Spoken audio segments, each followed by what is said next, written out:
Hey, everybody.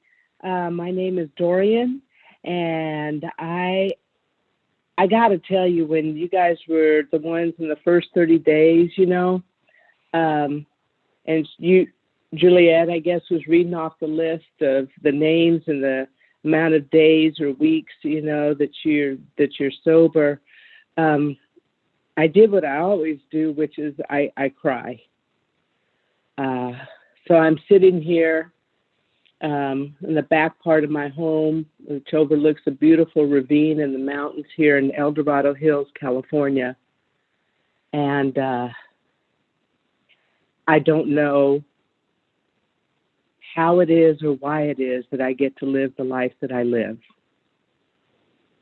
Um, I'm not rich. I'm not famous. It's none of that stuff.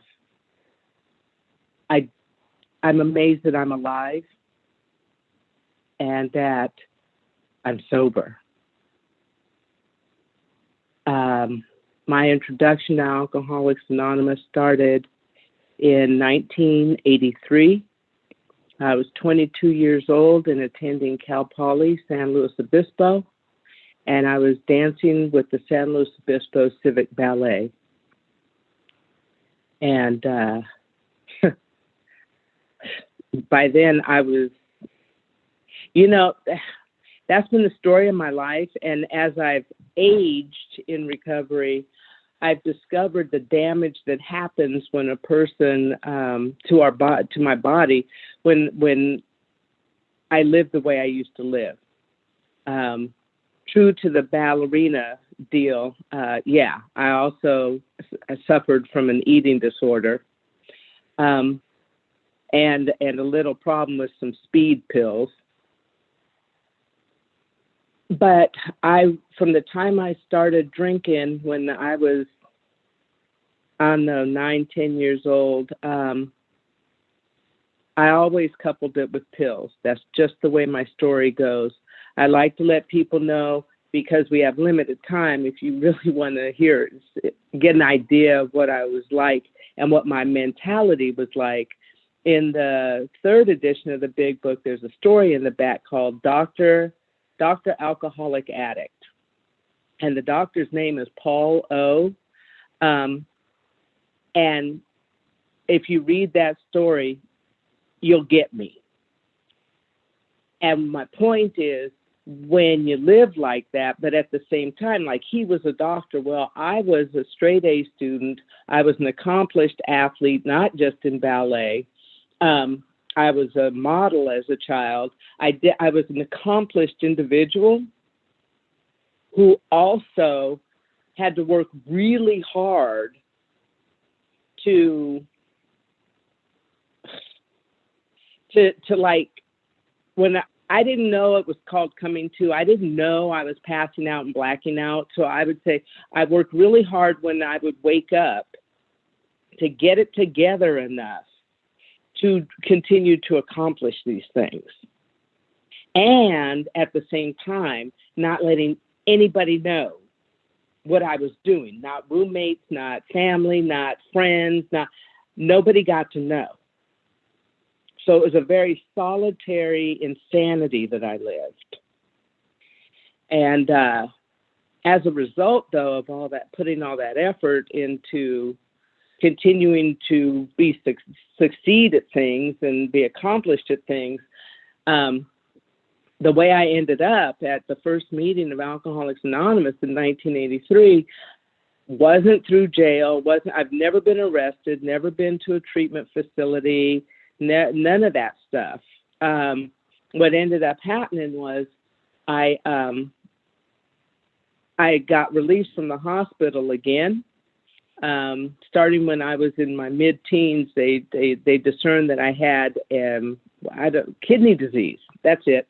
And so every year I would end up in the hospital for a couple weeks, where they would flush out my kidneys and, I don't know, do something with the cysts that were forming and try to repair the damage in the left one, right? So I had been in the hospital for about 2 weeks in San Luis Obispo, and I got out.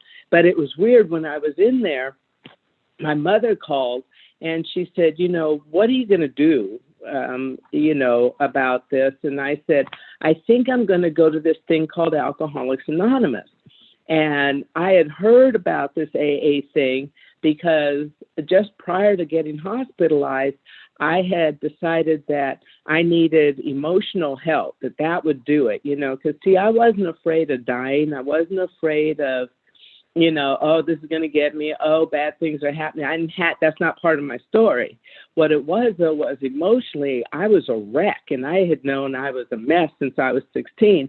So I had gone to this therapist, and the therapist happened to mention this AA thing. And so when my mom said that, and I said, well, I'm going to try this Alcoholics Anonymous thing. And at the time, I didn't know that my mom knew about AA. I didn't know that back in, I think she said in the 1950s, at a jazz club in Oakland, some friends of her and my dad's had given my dad a big book. I had no idea of their history, my mom and dad's history with this disease. Now, he never read the big book and he never got sober, but I wouldn't say he was an alcoholic either. So anyway, I'm in SLO. I say that. I get out of the hospital. I do what I do. So as they're releasing me from the hospital, the doctor came to talk to me, and he seemed really tall. I'm 5'4", but I had to seriously look up to look at him. And he said, young lady, I don't know what it is you're doing, but if you keep on doing it, you're going to die. You will not make it to the hospital again. And as soon as he appeared done, I said, you're done? He said, yeah. And I said, cool. I grabbed myself, got out of there. I went to friends, some people's house, because back then I really didn't have a lot of friends. And I went to some chicks' houses and where I knew they would have booze. And I just went right back to drinking. I didn't think about it. I just drank. So I did one evening, I asked the therapist, about this AA thing, and she told me where a meeting was on Oso Street in San Luis Obispo, California. So I went to that meeting. Now, she didn't tell me that I had to be sober, and I am so grateful that it is not a requirement to be sober in order to attend meetings of Alcoholics Anonymous, because I wouldn't have made it. So I pulled up in front of this house on Oso Street. I took a swig out of the bottle, and the way I drank, I never did. I don't understand to this day, like the use of blenders and putting ice in things. I would just take the top off the bottle and drink, and on hot summer days in Cali, because it can get hot, I loved letting that 151 sit in the car while I was down at the beach. So when I got done at the beach, I would just drink that hot 151, love it. I'm salivating as I talk about it. I just loved it. Anyway, so I took a plug off the bottle, went to a meeting, and after the meeting, I tried to get out of there, and this lady literally with her body, blocked the door and told me I couldn't leave without one of these, and she was holding up the big book. And that's where I bought my big book. And it's still the same big book I have. It's the 3rd edition. And I got out of there, and I didn't read that big book. So the next time I found myself in a meeting of Alcoholics Anonymous was in 1986, around May or June, and I was drunk, and it was at the Greenhaven group, and I went there for a while drunk, and one evening this old timer walked me to the car, and he said, hey, I'm going to give you this map. We drew this map. It's a map on how to get to this other group called Group 3, and we think you should go there. And it wasn't because I was disruptive. It was because they had a thing called beginners meetings. So all of you that are new, in the first 30 days, 60 days, 90 days, there are beginners meetings. I am now on the panel of that beginners meeting at Group 3 in Sacramento. And we're doing those meetings online every Thursday at 6 p.m. And what those meetings do, and I'm so grateful they sent me there, was because they broke down what is alcoholism? What are we talking about in AA? What's the solution? What have we found works? And so I ended up getting sober on a fluke. I call it God's will. I wasn't looking to be sober that day. I wasn't convinced that that's what needed to happen for me. At November 25th, 1986, it was the last day I've ever taken a drink.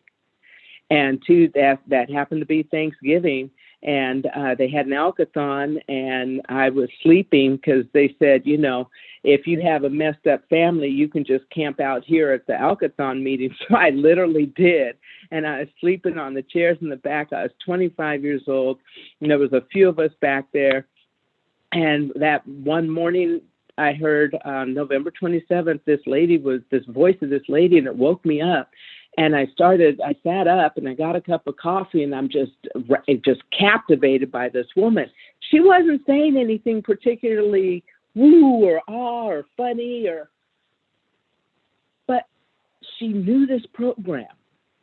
And she stood there, all 5 feet of her, a little old white lady from the Midwest, and I'm Indian and Mexican, and she looked you straight in the eye.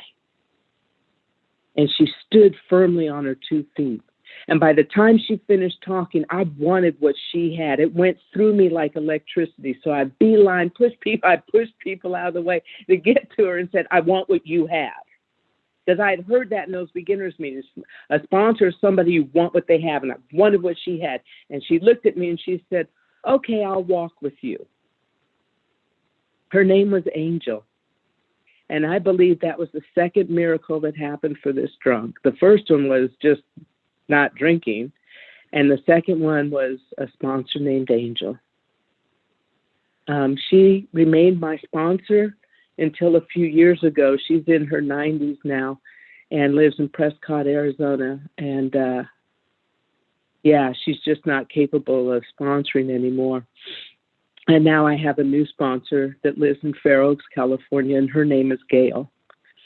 I get choked up easily. I'm one of those people who hasn't forgotten what it's like and has not forgotten that it's a miracle that I'm alive. I was 2 years sober when I got the idea that I should have a kid. Now, mind you, at age 16, because of the kidney thing, they said that I was sterile and would never have any kids because the eggs had burned off from all the high fevers. And but I brought it up. I was talking to friends in the program, and one of them, named Jeff, said, hey, you know what? I'm game. Let's have a kid. And so we did. And at 8 months pregnant, I had to see the urologist and the baby doctor at the same time, and the urologist made us sign a piece of paper stating, while in labor, if a choice has to be made between me and the child, which one do we want to choose? And I convinced Jeff that he would choose the baby. Well, didn't happen that way. 9 days past the due date, I'm in labor. And I have a total commitment because I was a pillhead too to no drugs, right? So I'm in there in labor. And just as I'm beginning to think this is the stupidest thing I've ever done, this woman is talking in my ear. And she says, I'm a nurse who works here, and I was getting off work, and I saw on your chart in big red lettering, no drugs, no alcohol. And I'm thinking you're a friend of Bill. And Jeff looked up and said, yeah, we are. And she said, well, I can help you through this. My daughter was born totally healthy, 8 pounds, 11 ounces. And what's really choking me up is that on February 28th of this year, she gave birth to my grandson, Trenton. And I get to live with her and her husband and my first grandbaby here in this house in Dorado Hills. I was 25 years old, absolutely convinced that I would never live to see the age of 30. I knew it as a fact. And I'll tell you what, I knew it so certainly that when I turned 30, I was sober, and I was standing. I got stuck. I didn't know what to do.